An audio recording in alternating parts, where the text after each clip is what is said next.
ഇന്ന് നമ്മൾ ഇൻക്യുബേറ്ററിൽ മുട്ട വിരിയിക്കാനുള്ള പരിപാടിയാണ്. കൂട്ടിൽ നോക്കിയപ്പോ ആ കൂടെ 19 മുട്ടയേ ഉള്ളൂ. കുറച്ച് പുഴുമന്തി കൊടുത്താൽ നമ്മുടെ കഴുകനാശാത്തി ഒരു മുട്ട കൂടെ തരാമെന്ന് പറഞ്ഞിരുന്നു. എന്തായാലും അവള് പറഞ്ഞ വാക്ക് പാലിച്ചിട്ടുണ്ട്. അങ്ങനെ 20 മുട്ട റൗണ്ടാക്കി ഇൻക്യുബേറ്ററിൽ വെക്കാൻ പോകും. അടിയിൽ ഇതുപോലെ ഒരു ഷീറ്റ് ന്യൂസ് പേപ്പർ വിരിച്ചു കൊടുക്കേണ്ടതുണ്ട്. ശേഷം മുട്ടകൾ ഓരോന്നായി ഇതുപോലെ അങ്ങ് വെച്ചു കൊടുക്കണം. പിന്നെ മുട്ടകൾ കുറവായതുകൊണ്ട് നമ്മൾ സെന്ററിലാണ് വെച്ചു കൊടുക്കുന്നത്. പാത്രത്തിൽ വെള്ളം ഒഴിച്ച് ഇൻക്യുബേറ്റർ ഓൺ ആക്കിയിട്ടുണ്ട്. 37.5 ഡിഗ്രിയാണ് ടെമ്പറേച്ചർ സെറ്റ് ചെയ്തിരിക്കുന്നത്. ഈ കാണുന്ന ചുവന്ന ബട്ടൺ ഓൺ ആക്കി കഴിഞ്ഞാൽ പിന്നെ ബാക്കിയെല്ലാം ഇൻക്യുബേറ്റർ നോക്കിക്കോളൂ. അതായത് നമ്മുടെ ഇൻക്യുബേറ്റർ ഫുൾ ഓട്ടോമാറ്റിക് ആണ്. മലപ്പുറം കോട്ടക്കലുള്ള മജീദ് ഖാന്റെ കയ്യിൽ നിന്നാണ് ഇൻക്യുബേറ്റർ വാങ്ങിയത്. 4 വർഷം മുമ്പ് മൂപ്പര കയ്യിൽ നിന്ന് വാങ്ങിയ സാധാ ഇൻക്യുബേറ്റർ ആണ് കേട്ടോ മുകളിൽ കാണുന്നത്. കോഴിമുട്ടിയും താറാമുട്ടിയും നമ്മൾ ഇതിൽ ഒരുപാട് തവണ വിരിയിച്ചെങ്കിലും സാധനം ഇപ്പോഴും പുലിയാണ് കേട്ടോ. ഇനി കോഴി അടയിരിക്കുന്നില്ലെന്ന പരാതി വേണ്ട. നിങ്ങൾക്ക് ഏത് മോഡൽ ഇൻക്യുബേറ്റർ എവിടേക്ക് വേണമെങ്കിലും മൂപ്പര് സെറ്റാക്കി തരും. പിന്നെ സാധനം ആവശ്യമുള്ളവർ അദ്ദേഹത്തിന്റെ വാട്സപ്പ് നമ്പറിലോ ഇൻസ്റ്റാഗ്രാം അക്കൗണ്ടിലോ മെസ്സേജ് അയക്കാൻ മറക്കല്ലേ.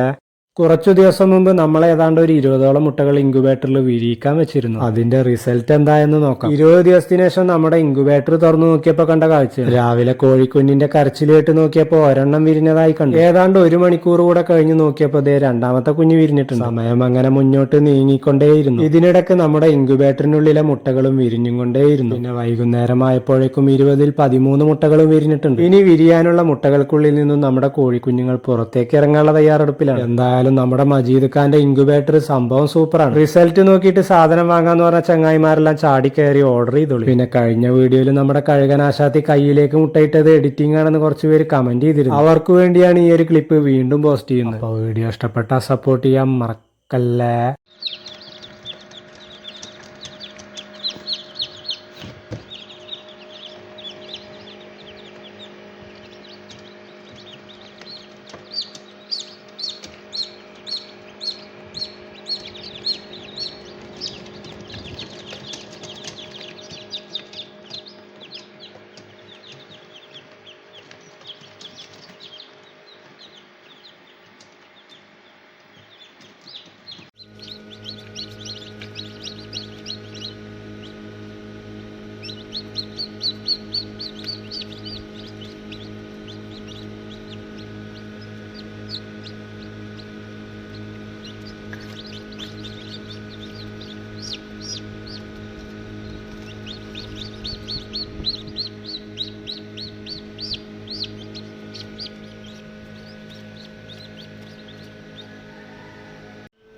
ഒന്ന് വീടെടുക്കാൻ വിചാരിച്ചേ, സമയം കിട്ടില്ല.